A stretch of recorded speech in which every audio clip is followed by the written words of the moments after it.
Tahun 1947, Amerika belum siap menerima kesetaraan. Di stadion-stadion besar, ribuan orang bersorak. Tapi nggak semuanya untuk mendukung. Karena hari itu, seorang pria kulit hitam mengenakan seragam tim Liga Utama. Dia tahu setiap langkahnya akan dihina, setiap pukulannya akan dicemooh, setiap kesalahannya akan dibesar-besarkan. Dia nggak hanya bermain baseball, dia sedang membawa harapan jutaan orang. Dan satu nomor di punggungnya, 42, akan menjadi simbol perubahan selamanya. Ini bukan sekedar film olahraga, ini kisah tentang keberanian menahan amarah demi membuka jalan bagi generasi berikutnya dalam film 42.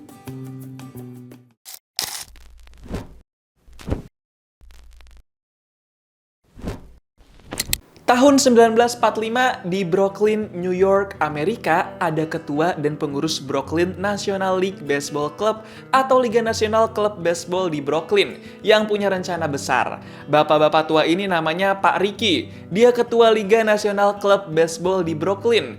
Dia bilang ke dua orang pengurusnya kalau dia punya rencana mau masukin satu orang pemain baseball dari negro alias orang kulit hitam.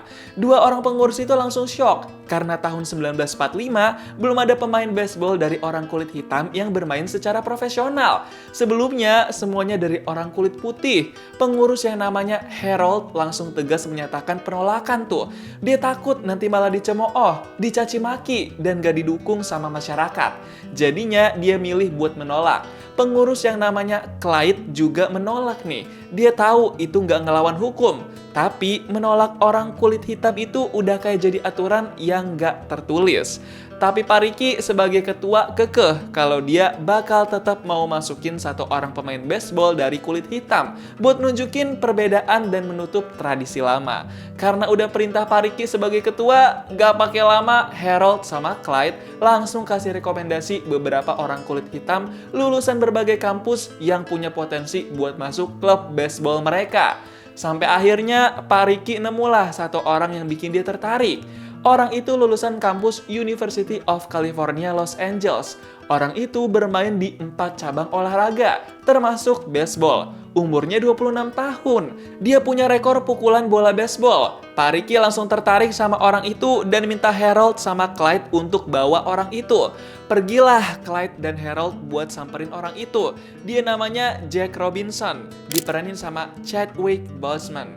Kita panggil aja Jackie. Gak butuh banyak basa-basi, Jackie sama Clyde langsung janjian kapan ke kantor klub baseball di Brooklyn. Besoknya, Jackie langsung dikasih tawaran buat uji coba main baseball. Kalau bagus, nanti Jackie bakal dimasukin ke klub Brooklyn Dodgers dan jadi orang kulit hitam pertama.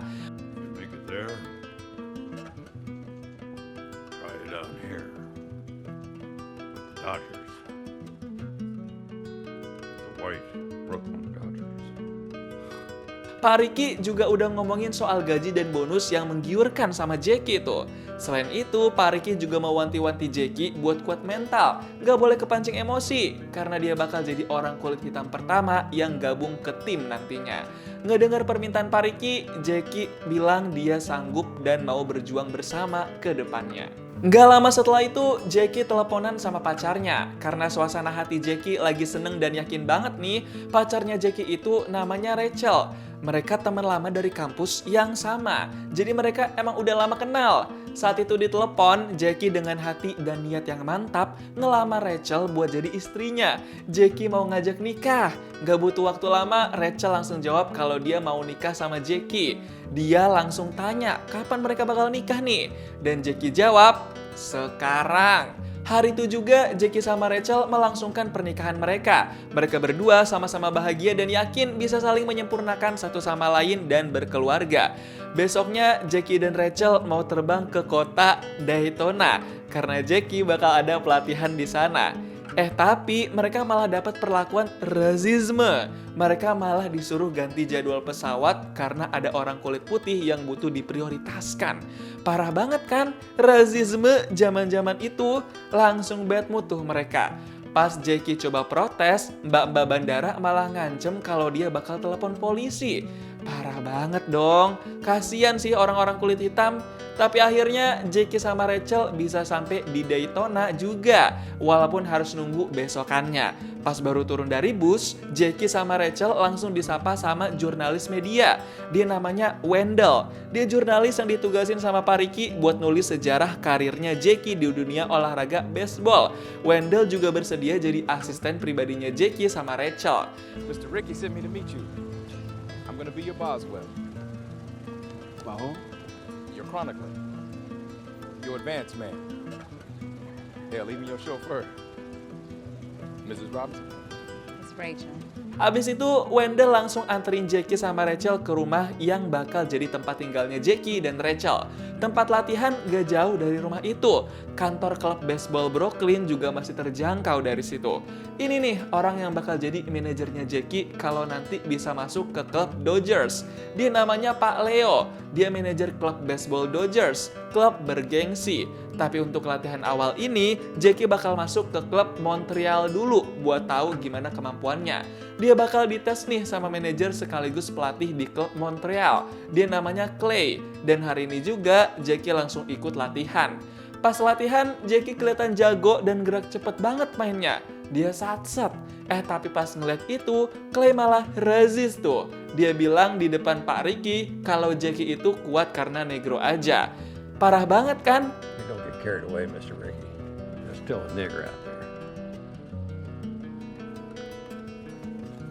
Ngedenger Clay razis gitu, Pak Ricky langsung wanti-wanti supaya Clay nggak bersikap razis kalau lagi nggak mau dipecat. Nah, mamam tuh si Clay. Beberapa hari kemudian, Jackie udah mulai ikut pertandingan kecil-kecilan nih. Dia masih mewakili klub Montreal buat melawan klub Dodgers. Tapi pas Jackie jadi pemukul bola, banyak dari penonton yang pada razis dan ngata-ngatain Jackie negro. Parah banget sih ini. Pas mulai jadi pemukul bola, Jackie kesusahan buat kenain bolanya. Soalnya lawannya dia yang lempar bola itu razis juga. Jadi sengaja nggak kasih lemparan yang pas, malah ke arah bawah mulu. Sampai-sampai Jackie nggak dikasih kesempatan buat mukul bolanya. Dia dikasih lemparan yang ampas mulu. Kacau banget kan? Dan sekarang Jackie ganti posisi jadi runner yang lari ngelewatin setiap base buat dapat poin. Pas jadi runner, lawannya Jackie itu masih nyimpen dendam kesumat. Tapi untungnya pas bola itu dilempar, Jackie masih lebih cepat geraknya dibanding tim lawannya itu.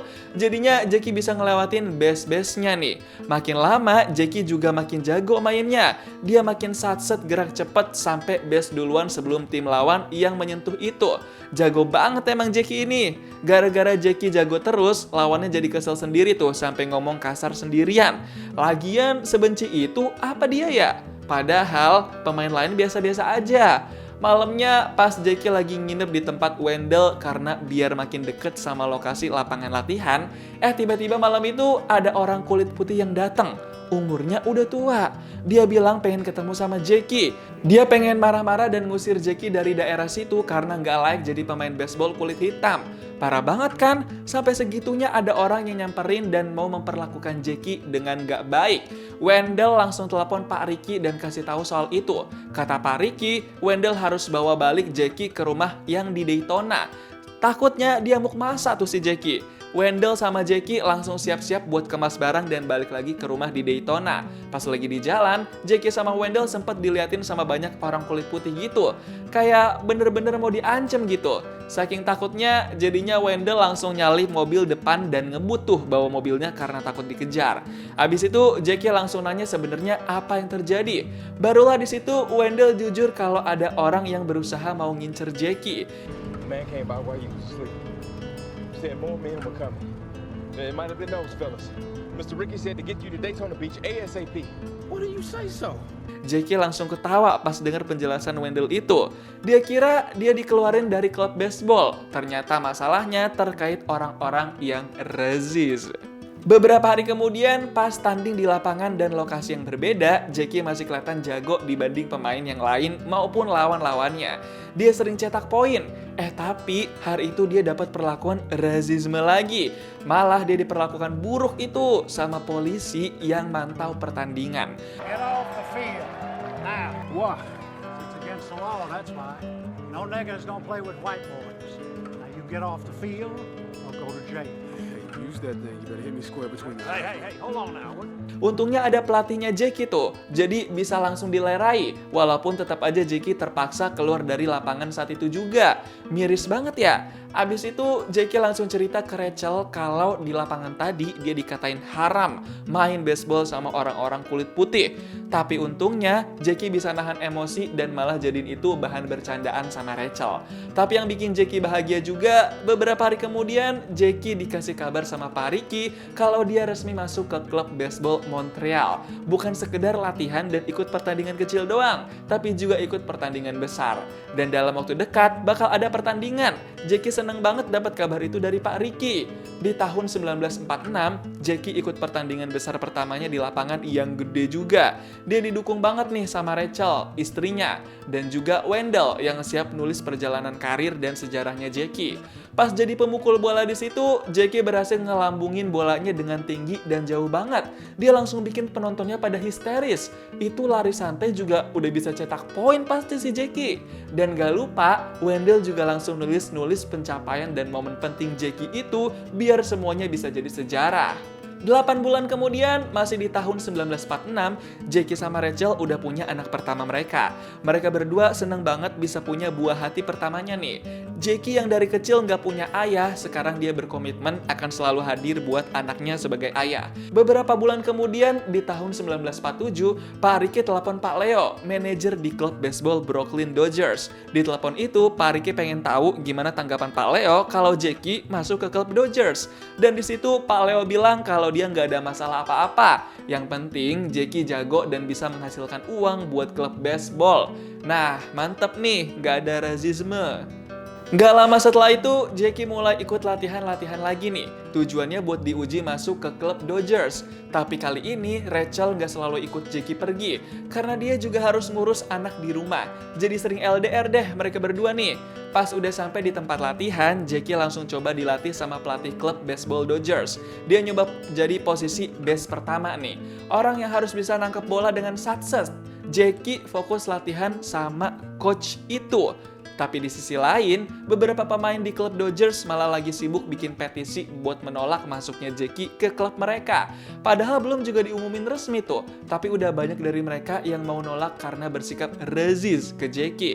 Parah banget kan? Segininya loh.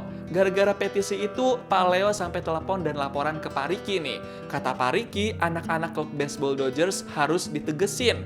Petisi itu harus bisa dan berani buat ditolak. Malamnya, Pak Leo langsung kumpulin anak-anak klub baseball Dodgers buat dikasih penegasan. Tapi baru aja dikasih wejangan, anak-anak klub baseball itu udah ada yang males dengerin Pak Leo. Mereka bener-bener nolak Jackie banget. Tapi Pak Leo tetap nggak mau nurutin anak-anak klubnya. If Robinson can help us win, and everything I have seen says he can, then he is going to play on this ball club. Like it, lump it, make your minds up to it, because he's coming. Bukan cuma itu, bahkan setelah ditegesin sama Pak Leo dan diwanti-wanti bakal dikeluarin pun, masih ada aja nih sedikit orang yang nekat berhadapan sama Pak Ricky buat menyatakan penolakan terhadap Jackie. Bener-bener parah sih ini. Tapi tentunya Pak Ricky nggak akan ngabulin permintaan anak-anak klub Dodgers itu. Beberapa hari kemudian, Pak Ricky sebel dan dongkol nih pas baca koran. Beritanya tentang dia yang dibilang gak mau ngedenger aspirasi pemain klub Dodgers yang nolak Jackie. Ada-ada aja nih media cetak koran, malah bikin kesel Pak Ricky tuh beritanya. Bukan cuma itu, ada lagi nih cobaannya Pak Ricky. Komisaris Liga Nasional Klub Baseball di Brooklyn bilang kalau bakal scores Pak Leo, si manajer klub Dodgers itu. Pak Ricky langsung panas dong, apa-apaan nih komisaris malah langsung scores Pak Leo gitu. Pak Leo yang diskors kesel banget, tapi mau gimana lagi, dia nggak punya kuasa apa-apa. Padahal dia sangat menerima masuknya Jackie ke klub Dodgers. Tapi Pak Ricky tetap nggak gentar, dia tetap masukin Jackie ke klub baseball Dodgers. Dan hari ini, Jackie bakal tanda tanganin kontrak buat main di klub Dodgers. Momen ini benar-benar bersejarah dan nggak akan pernah dilupain sama Jackie.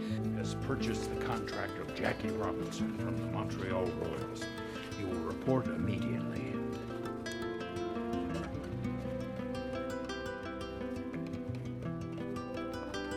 Saat itu juga, tanpa ragu, Jackie langsung tanda tanganin dokumen peresmiannya. Dan sejak hari itu, dia resmi menjadi bagian dari klub baseball Dodgers. Sejak momen itu, Jackie sama Rachel makin bahagia hidup dan hubungannya. Mereka berhasil berjuang sama-sama. Gak lama setelah itu, Jackie langsung ikut pertandingan pertamanya di klub Dodgers ini. Tapi pas baru masuk ke ruang klub, Jackie malah dapat tatapan-tatapan mata yang tajam banget. Kayak pada nggak suka gitu sama dia. Walaupun masih ada sih 1 atau 2 orang yang bersikap baik dan ngajak Jackie buat kenalan. Tapi tetap aja, mayoritas pada nggak suka. Apalagi Jackie juga nggak dikasih locker di ruangan itu. Dia cuma dikasih gantungan baju doang. Tapi Jackie bodo amat deh. Yang penting bagi dia bisa main dan menang. Hari itu Jackie melangkah masuk ke lapangan dengan baju baseball klub Dodgers. Dia berhasil bikin bangga orang-orang kulit hitam. Dia disanjung banget sama orang-orang kulit hitam di sana. Keren emang nih Jackie. Rachel sebagai istri juga bangga banget sama Jackie. Dia setia ngedampingin Jackie di pertandingan pertamanya di klub Dodgers ini. Pas nyanyiin lagu kebangsaan Amerika, momennya merinding banget. Jackie berdiri sebagai orang kulit hitam sendiri di antara barisan orang-orang kulit putih. Di pertandingan pertamanya sebagai bagian dari klub Dodgers, Jackie masih bisa unjuk kemampuannya yang bagus. Tapi malah wasitnya nih yang kelihatan gak adil. Harusnya Jackie bisa dapat poin karena sampai base duluan. Tapi malah dibilang out, alias gak dapat poin.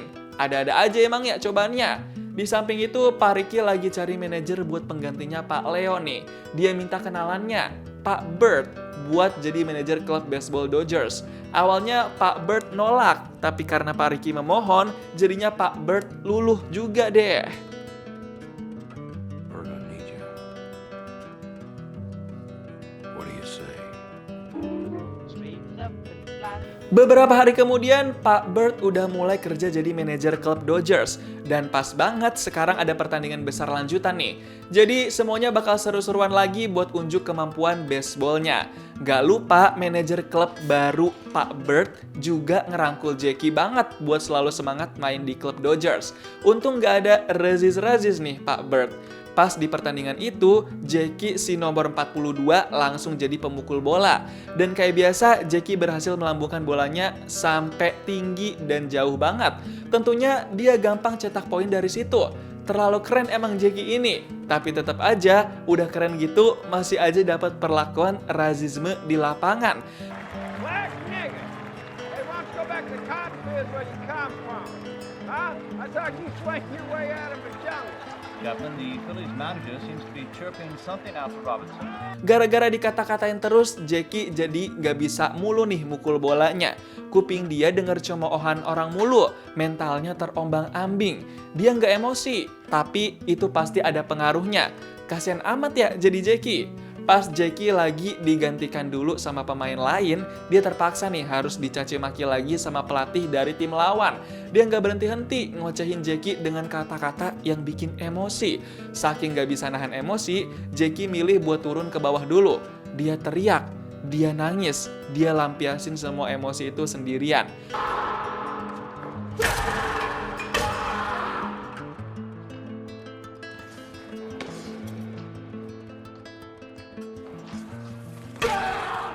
Untungnya saat itu langsung datang Pak Ricky buat tenangin dan peluk Jackie. Pak Ricky bilang, Jackie bakal bisa lebih kuat mental setelah ini. Pak Ricky langsung nyuruh Jackie balik ke atas dan lebih semangat lagi. Pas balik bertanding lagi, Jackie langsung bad mood karena masih dapat caci maki yang sama dari orang yang sama. Teman satu timnya Jackie jadi ikut geram nih. Mereka ikut kesel, Jackie digituin mulu tanpa henti. Jadinya teman satu tim Jackie samperin si pelatih tim lawan dan ngomel-ngomel tuh. Mereka adu bacot dah jadinya. Sementara Jackie harus fokus buat mukul bola nih. Pas mukul bola lagi, kali ini Jackie bisa mukul bola dengan smooth. Walaupun gak jauh, tapi dia berhasil lari sampai ke base pertama nih. Mulai comeback lagi nih si Jackie. Langsung gak sudi tuh pasti si pelatih tim lawan. Dan setelah itu pun, Jackie langsung bisa cetak poin lagi. Dia berhasil lari ke base berikutnya dengan satset dan bikin tim lawan kebingungan. Dan akhirnya, lagi-lagi Jackie bisa cetak poin berkat kemampuannya yang luar biasa itu. Emang jago dan keren si Jackie ini. Abis tanding, Jackie langsung berterima kasih sama teman satu timnya yang udah ngebela dia tadi di lapangan. Wah, mulai bersatu nih mereka. Abis pertandingan itu juga, Harold, si pengurus Liga Nasional Baseball di Brooklyn, langsung emosi di dalam kantor Pak Ricky. Dia bilang dia gregetan, pengen banget berantem sama pelatih di tim lawan itu karena gak berhenti-henti caci maki Jackie.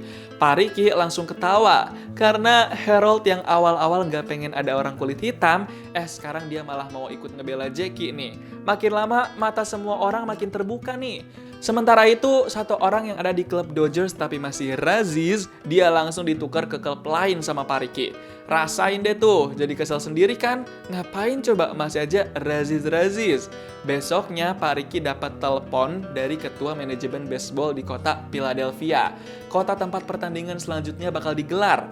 Si ketua manajemen itu malah minta Pak Ricky buat nggak ikutin Jackie ke pertandingan nanti. Lah, ngatur tuh dia. Pak Ricky pastinya nggak mau nurutin lah. Pak Ricky langsung emosi dan marah-marah sama ketua manajemen kota Philadelphia itu. When he inquires as why you didn't take the field against Robinson in Philadelphia, and you answer that it's because he was a Negro, it may not be a sufficient reply. Besoknya pas baru sampai Philadelphia dan mau check-in ke hotel, mereka malah dihadang sama 3 orang petugas hotel. Katanya klub baseball Dodgers nggak boleh nginep di hotel mereka karena ada Jackie di situ. Gila banget kan? Itu udah kelewat batas sih. Jadinya cekcok deh Harold sama petugas hotel itu. Bukan cuma itu, gara-gara ini jadinya ada orang di klub Dodgers yang nyalahin Jackie nih atas situasi ini. Jackie nggak terima dong dia disalahin. Jadinya cekcok dah tuh mereka berdua. Jackie baru kali ini emosi sama orang di timnya sendiri. Karena emang sengeselin itu. Habis baca berita di media koran tentang manajer dan pelatih klub baseball dia itu yang habis ngata-ngatain Jackie di lapangan. Klub baseball mereka jadi dikatain razis nih. Ketua manajemen baseball Philadelphia langsung nyuruh manajer sekaligus pelatih itu buat memperbaiki citra supaya nggak dipandang jelek. Beberapa hari kemudian di hari pertandingan, Harold kasih tahu ke Jackie info yang bikin shock. Katanya manajer dan pelatih klub baseball Philadelphia mau ngajak foto bareng Jackie. Kaget banget kan? Ngedengar itu Jackie mau-mau aja katanya. Tapi fotonya harus di tengah-tengah lapangan biar dilihat sama banyak orang. Gak pakai lama, sebelum mulai bertanding, Jackie beneran foto bareng sama manajer dan pelatih klub baseball Philadelphia. Wah, mau gak mau tuh pasti si manajer dan pelatih klub baseball Philadelphia ngelakuin itu. Pas mulai tanding, kurang ajarnya muka Jackie malah kena lempar bola. Si pelempar bola sengaja tuh mau kenain mukanya Jackie. Parah banget kan? Jackie langsung tersungkur. Dan gara-gara itu, tim Jackie sama tim lawan jadi pada ribut tuh. Mereka saling nyalahin dan saling gak terima. Malah jadi rusuh begini pertandingan kali ini di lapangan.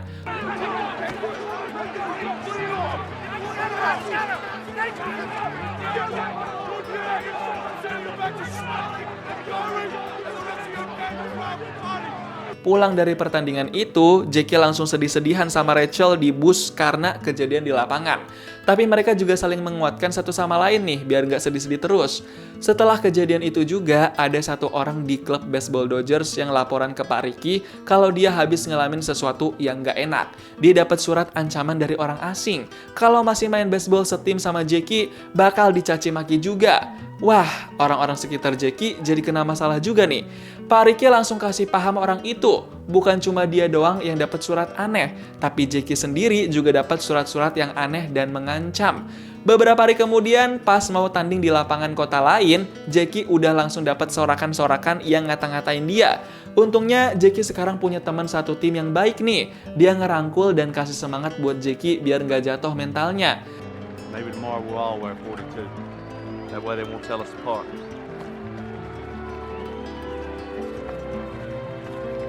Abis itu, Jackie jadi makin semangat nih. Dia langsung senyum-senyum sendiri karena udah punya teman yang baik.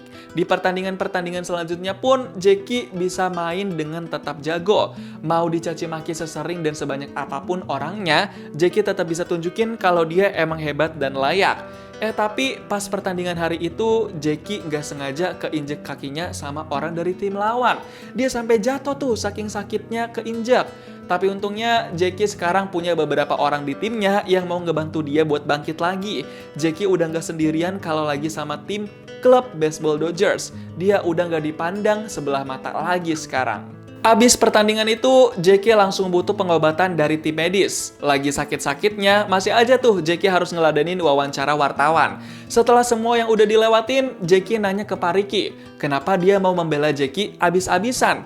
Pak Ricky bilang dia cinta baseball. Pak Ricky pengen bentuk tim baseball yang terbaik tanpa pandang orangnya dari ras mana. Pak Ricky juga cerita dia pernah punya pengalaman kurang menolong orang-orang dari kulit hitam. Jadi sekarang dia mau lakukan yang terbaik buat Jackie. Told myself I did that. There's something unfair at the heart of the game I love. And I ignored it. Gila, punya hati yang besar banget ya Pak Ricky ini. Di sisi lain, Wendell si jurnalis lagi fokus dan serius buat bikin tulisan tentang Jackie nih. Dia nggak sabar buat publikasi tulisan yang bakal jadi sejarah itu. Dia tuangin semua perjalanan karir dan biografi seorang Jackie. Semakin lama, di tiap arena pertandingan, sekarang banyak bocah-bocah yang minta tanda tangan Jackie karena ngefans. Jackie udah membuka mata dunia. Dia sekarang udah jadi idola bagi penggemar baseball sejati. Sampai akhirnya, klub Dodgers bertanding di babak final Liga Besar nih. Pertandingan ini bakal jadi penentuan klub mana yang bakal jadi juara. Di pertandingan babak final ini, Jackie lagi-lagi berhasil mukul bolanya dan bikin melambung tinggi jauh. Gara-gara kejagoannya, Jackie jadi bisa lari menuju semua base sampai garis finish nih. Dia langsung cetak poin besar cuma dengan sekali pukul bola. Gila sih nih, merinding banget momen dimana semua orang bersorak ketika Jackie berhasil menunjukkan kemampuan hebatnya dalam baseball. Wendell langsung nulis momen itu jadi momen yang sangat bersejarah dan gak akan pernah dilupain. Habis pertandingan itu, Jackie pulang ke rumah dengan bangga dan senang.